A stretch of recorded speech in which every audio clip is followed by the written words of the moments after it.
गुणों से मोह नहीं। गुणों से मोह कर गुणों को जागृत करने का प्रयास करो।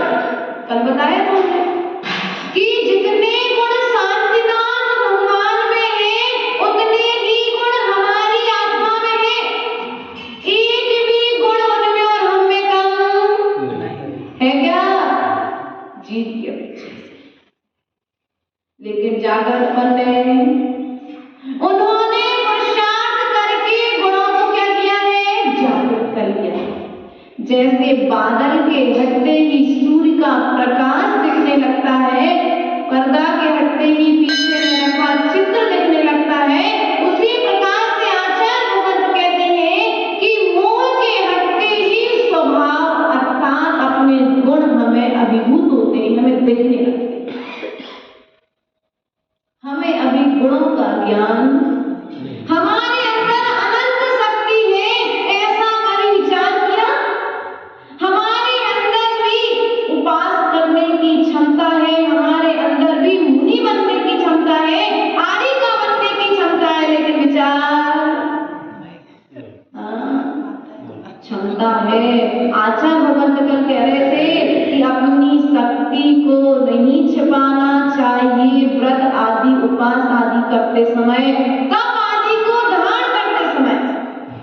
शक्ति होते हुए भी आज यदि तुम शक्ति का उपयोग व्रतों के धारण करने में, तपों को करने में नहीं लगाते हो तो वह शक्ति कल तो मिलने वाली। बोलो तो आप तो रास्ते चलते एक रत्न मिल जाए, स्वतः ही हीरा पड़ा हुआ मिल जाए, लेकिन उस हीरे का ज्ञान आपको नहीं है, तो आप क्या करोगे? पहली बात तो खाने का भाव नहीं आएगा, क्योंकि कांच का टुकड़ा, प्लास्टिक का टुकड़ा होगा, हमें उसका ज्ञान। लेकिन आगे ही जैसे आगे बढ़े हो, सामने वाला मिला, भाई मेरी हीरे की अंगूठी का हीरा गिर गया है, तुम्हें दिखा के रास्ते में, अब तुम्हें लगेगा यार वो हीरा जहाँ, अब आप क्या करोगे? वहां से तुरंत वापस पीछे आओगे, सामने वाले को नहीं बताओगे, आकर के पीछे आओगे, पीछे आकर उस रत्न को ढूंढोगे, लेकिन अब मिलने वाला अब नहीं मिलेगा, क्योंकि कोई दूसरा उसे पहले थे। उसी प्रकार से ये तुम्हारे लिए मनुष्य पर्याय त्रिलोक दुर्लभ पर्याय को मिली है। इस पर्याय को तुम व्रतों की साधना में लगा दो, अर्थात मोह के आंचल में मत लगाओ, कसाय में मत लगाओ, वरना फिर रिटर्न जाने के लिए तो क्या है भैया, यदि अच्छे कार्य करोगे तो 16 स्वर्गों में से किसी एक स्वर्ग में चले जाओगे, और यदि बुरे कार्य करें तो फिर नरक, त्रियंज और निगोल तो खुले ही। वहां जाने के लिए ज्यादा पुरुषार्थ कहाँ करना है? अच्छी पास होने के लिए पुरुषार्थ करना पड़ता है, फेल होने के लिए पुरुषार्थ बोलो तो। बच्चा पढ़ाई पास होने के लिए करता है, फिर जिस बच्चे को पढ़ाई फेल होना है वो बच्चा पढ़ाई नहीं करता है। उसी प्रकार से तुम्हें मनुष्य पर्याय मिली है, स्त्री पर्याय मिली है, तो तुम्हें इसको सार्थक करना है। सार्थक कैसे करोगे? किसको धारण करके? व्रतों को धारण करके। आचार्य भगवत कहते हैं कि मनुष्य पर्याय को पाने के पश्चात में भी यदि तुमने रत्नों को जोड़ा, कागज के नोटों को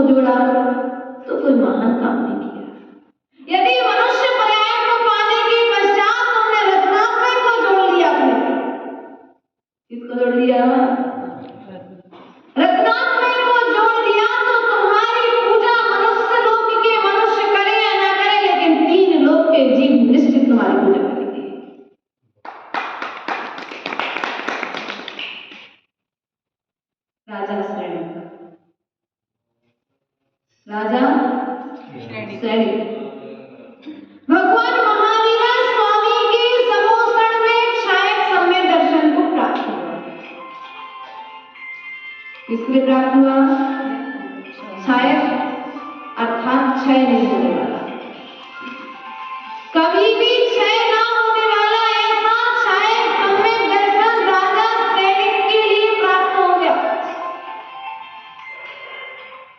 अब स्थिति क्या बन रही है देखिए। वह राजा श्रेणिक भगवान महावीर स्वामी के समोषण से लौट रहा है। उसके क्षायक सम्यक दर्शन की चर्चा अर्थात मुनि सेवा की चर्चा, जिनेंद्र भगवान की पूजन की आराधना की चर्चा, जिनवाणी की स्तुति की चर्चा स्वर्गों में हो रही। कुछ खुरापाती दिमाग के जीव संसार में पाए जाते, ऐसे कुछ स्वर्गों में भी थे कुछ देव। उनके मन में विचार आया, अरे इस राजा श्रेणिक की चर्चा स्वर्गों में, देखते हैं कैसा है, इसका सम्यक दर्शन कितना स्थिर रहने वाला है। हम स्वयं जाकर इसकी परीक्षा लेंगे और देखेंगे।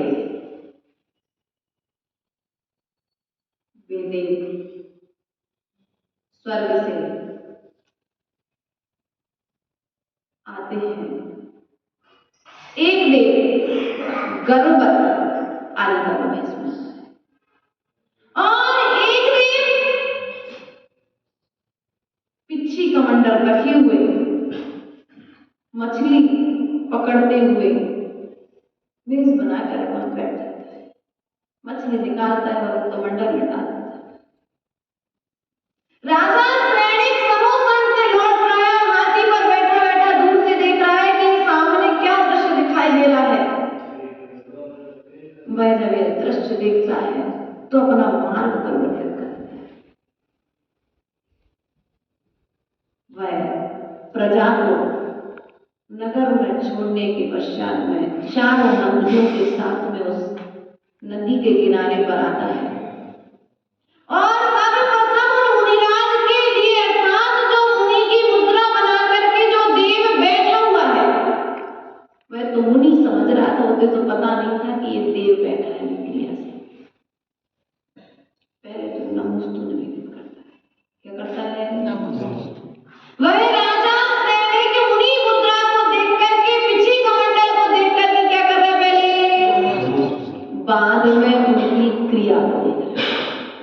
वो क्रिया को देख करके वात्सल्य अंग का पालन करते हुए, वो गुहन अंग का पालन करते हुए उन मुनिराज को स्थितिकरण करने का उपदेश देना प्रारंभ करता है। क्या? पहले वात्सल्य होना चाहिए, स्थितिकरण होना चाहिए, फिर वो समझना बात है। वह राजा श्रेणिक उन मुनिराज से कह रहा है कि हे भगवान, आप जिस मुद्रा को प्राप्त है, त्रिलोक उच्च मुद्रा है और आप इस मुद्रा में कार्य कर रहे हैं, उचित नहीं। मुनिराज कहते हैं कि ये आलिका मेरे निमित्त से गर्भवती हुई और इसे दोहला हुआ है मछली खाने का, इसमें मछली। राजा श्रेणिक कहता है कोई बात नहीं, कर्मे के उदय में आपसे यह घटना हुई है, लेकिन आप राजमहल चलिए। रानी चेलना आदि समस्त रानियां मिलकर के आलिका की सेवा करेंगी, सुरक्षित प्रसव कराएंगे। आप अपनी इस मुद्रा में रह करके आप यह कार्य मछली आदि पकड़ना, जो भी भोजन आहार आदि की जो व्यवस्था होगी, मैं आपकी उचित व्यवस्था। राजा श्रेणिक मुनिराज से निवेदन कर रहा है। बार बार दोनों में चर्चा बहुत देर तक चलती, क्योंकि देव तो परीक्षा में रहते हैं। और जब देखते हैं कि राजा श्रेणिक अपने स्थितिकरण अंग को पालन करने में पीछे नहीं है, वो बार बार संबोधन दे रहा है, मर्यादा शब्दों में संबोधन दे रहा है, तो ये देव हार जाते हैं और अपने देव रूप में आ जाते हैं। और आकर के राजा श्रेणिक के लिए उसकी पूजा करते हैं, पाप पूजा आदि पाप प्रचलन आदि वहां पर आती है घटनाएं। तो हमें विचार करना है कि हमें सम्यक दर्शन को संभालना है। किसको संभालना है? पहले तो सम्यक दर्शन लागू करना पड़ेगा, बनना पड़ेगा कि नहीं बनना पड़ेगा? और हमारे पास वर्तमान में सब कुछ रत्न है क्या? तिजोरी में पत्थर के रत्न तो बहुत रखे होंगे, लेकिन जिनवाणी के पन्ने नहीं होंगे। सम्यक दर्शन रूपी रत्न है क्या कोई पंचम काल में? आचार्य भगवान कहते हैं जब कसाई कम होगी तो मोह अपने आप कम, कर्म भी। क्रोध कब आता है? जब हमें किसी से राग होता है या किसी से दोष होता है। हमारा कोई प्रिय है और उस प्रिय के लिए यदि किसी ने कुछ गलत कह दिया तो हमें क्या आता है? क्रोध आता है। राग कब आता है? जब हमारा कोई प्रिय है। आचार्य भगवान कहते हैं मोह की संतानें दो है, राग और द्वेष। मोह की संतानें, झावरे जी की संतानें दो है। उसी प्रकार से झावरे जी मोह की संतान भी दो है, राग और द्वेष। और राग द्वेष के होने पर 25 कसाय व्यक्ति करता है। आचार्य भगवंत ने कहा है कि आश्रव के 57 कारण। कितने कारण हैं? आश्रव के 57 कारण है। उन 57 कारणों में आचार्य भगवंत ने कहा 25 कसाय है, और 25 कसाय आज व्यक्ति कब करता है? मोह के वशीभूत होकर के। और मोह के वशीभूत होकर के जब कसाय करता है तो अशुभ आश्रय को करता है, और अशुभ आश्रय को करके वो संसार का बंध करता है और संसार में सुख दुख की परंपरा को चलाता है। बल्कि हमें करना क्या चाहिए? भोजन की थाली में वही भोजन रखते हो जो ग्रहण करना है। वो भोजन थाली में नहीं आने देते जो आपको पसंद है।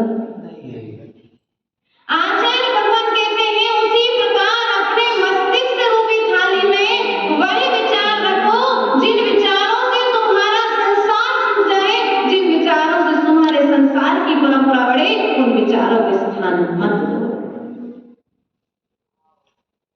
आचार्य जब कहते थे बेटा ये जो माथा है ना, गाथा रखने मिला है।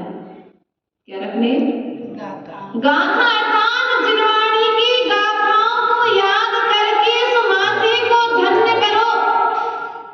इसको भी कथाओं में लगा करके संसार में मत लगाओ।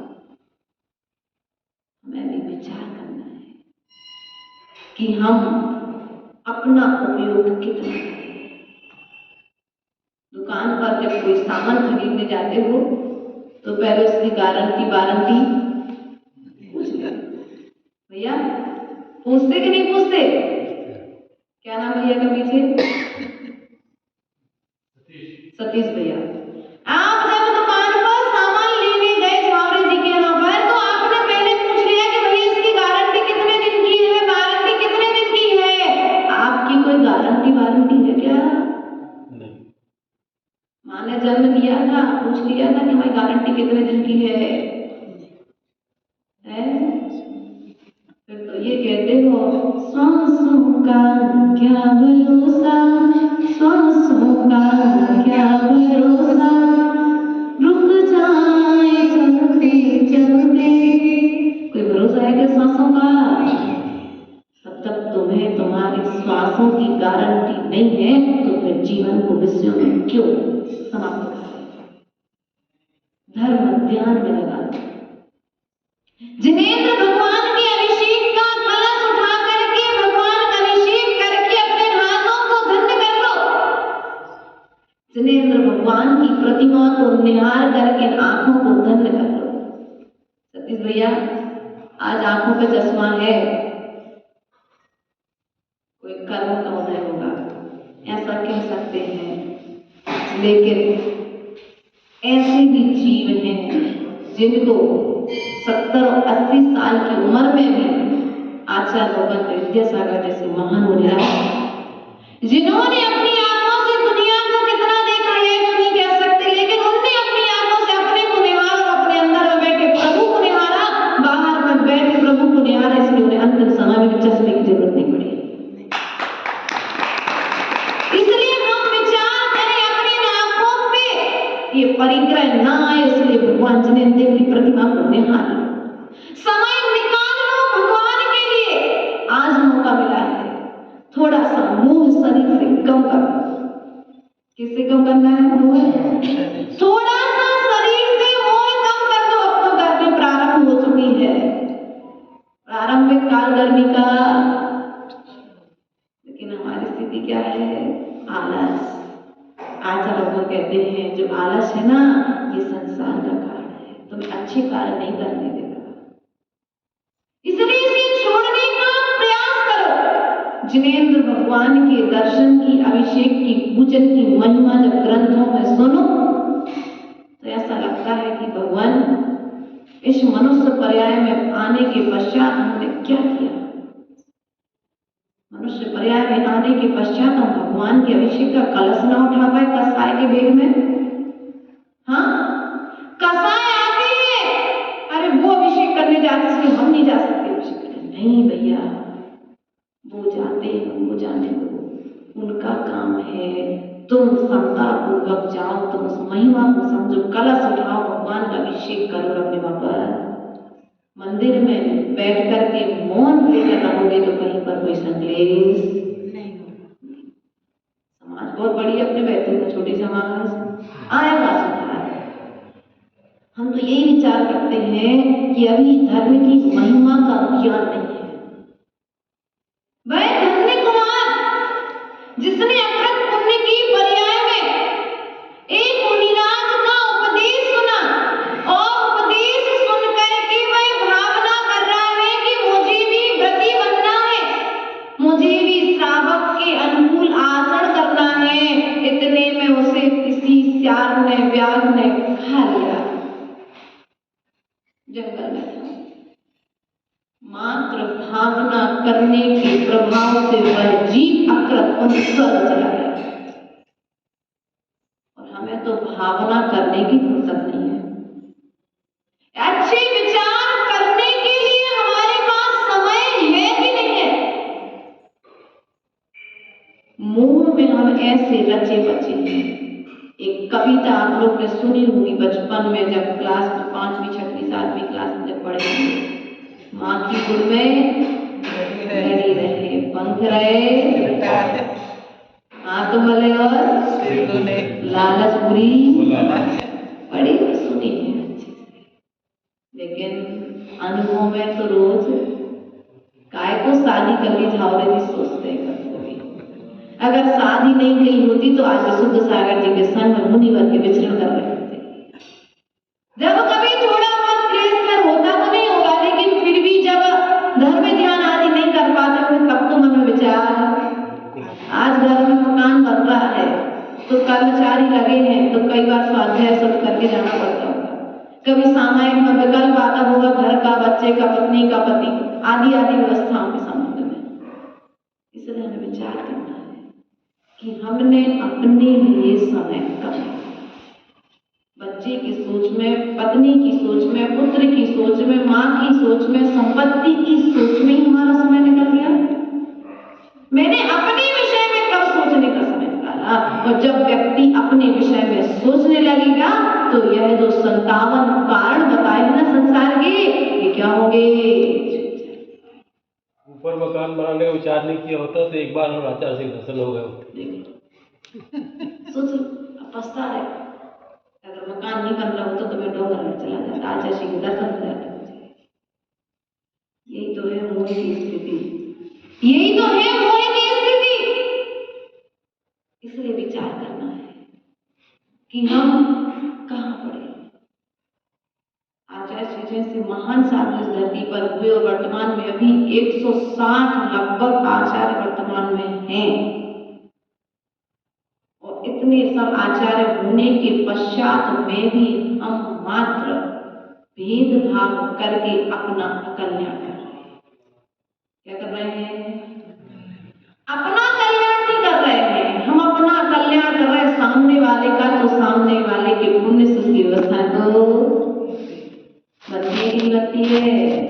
आज आप लोग बड़ी प्यारी सी लाइन कहा करते थे झावरे जी, पीछी कमंडल हाथ रखे, क्या पीछे कमंडल हाथ रखे, भाग्य हमेशा साथ रखे, तीर्थंकर के लघुनंदन, मुनियों को सत सत वंदन। पीछे कमंडल हाथ रखे, भाग्य हमेशा साथ रखे, तीर्थंकर के लघुनंदन, मुनियों को सत सत वंदन। क्या यदि सम्यक दर्शन करने आपको चाहिए है तो मात्र राजा श्रेणी की तरह पहले तुम अपना कर्तव्य करो। मात्र कुछ नहीं करना, आपको 8 अंगों का पालन तो करना है। सम्यक दर्शन कितने अंग हैं? 8 अंग। जैसे एक आंख के बिना, एक हाथ के बिना, एक पैर के बिना व्यक्ति, एक कान के बिना व्यक्ति अपंग कहलाता है, उसी प्रकार से 8 अंगों के बिना व्यक्ति क्या है? अपंग है, विकलांग है। अब हमें स्वयं समझना है हम कितने अंगों का पालन कर रहे हैं। अपने ज्ञान को विस्तार दो। आचार्य भगवंत ने देखो अपने संघ के विषय में अकेले नहीं सोचा कि हमारा संघ अकेला हो जाए या हमारे संघ का अकेला विकास हो। उन्होंने पूरे विश्व के विकास में सोचा। बताया था हमने, प्रतिभा स्थल इन्होंने आज खड़ी कर दी। आज हमारे बीच में समता दीदी इंदौर से बना रही हैं, प्राकृत की बहुत अच्छी विद्वान है, संस्कृत की बहुत अच्छी विद्वान है। संघ में अध्ययन हेतु हमने दीदी को बुलाया है, विचार करना है। उन्होंने ऐसी कई ब्रह्मचारियां खड़ी कर दी जो जाकर के धर्म की प्रभावना कर सके, जैन ग्रंथों को खोल करके जन जन तक पहुंचा सके।